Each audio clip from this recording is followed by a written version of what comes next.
T'es naturopathe? T'es débutant? Tu galères à analyser les cas de tes consultants? On est tous passés par là en vrai. Ton problème ne vient pas de tes connaissances, il vient de ta difficulté à mettre en lien tes connaissances et la réalité du terrain. En gros, tu n'arrives pas à tirer des liens entre la physiologie de ton consultant et son hygiène de vie. Et ça participe à alimenter ton syndrome de l'imposteur. Tu as l'impression de ne pas y arriver. Pourtant, tu manques pas de connaissances. Il faut tout simplement que tu utilises une méthode d'analyse concrète. Parce que la naturo à papa, oui, eh bien, arrêtez le gluten, arrêtez les produits laitiers et tout ira mieux. Ça, c'est fini, ça, hein, on ne peut pas se contenter de ça. Maintenant, les naturaux formés, ils analysent le cas de leurs consultants et ils font un travail structuré. Donc concrètement, comment on fait?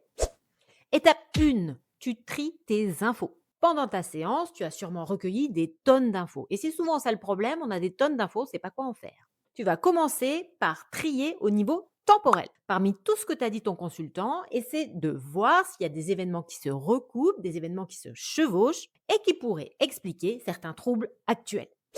Étape 2, trier par sphère physiologique ou par système d'organes. Pour chaque sphère physiologique, tu vas lister les facteurs favorisant les troubles et les signes de troubles. Et à un moment, quand tu auras fait ça, tu vas te rendre compte que les choses commencent à devenir plus claires et que certaines sphères commencent à se démarquer parce qu'elles sont plus impactées que les autres. Et c'est sur ces sphères physiologiques les plus impactées et les plus impactantes sur le reste de l'organisme qu'il va falloir travailler.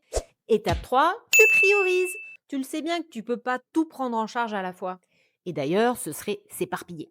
Construis ton plan d'action en agissant sur des sphères prioritaires qui, une fois qu'elles seront réharmonisées, vont impacter positivement le reste de l'organisme. Tu vois qu'analyser un cas, c'est pas si compliqué.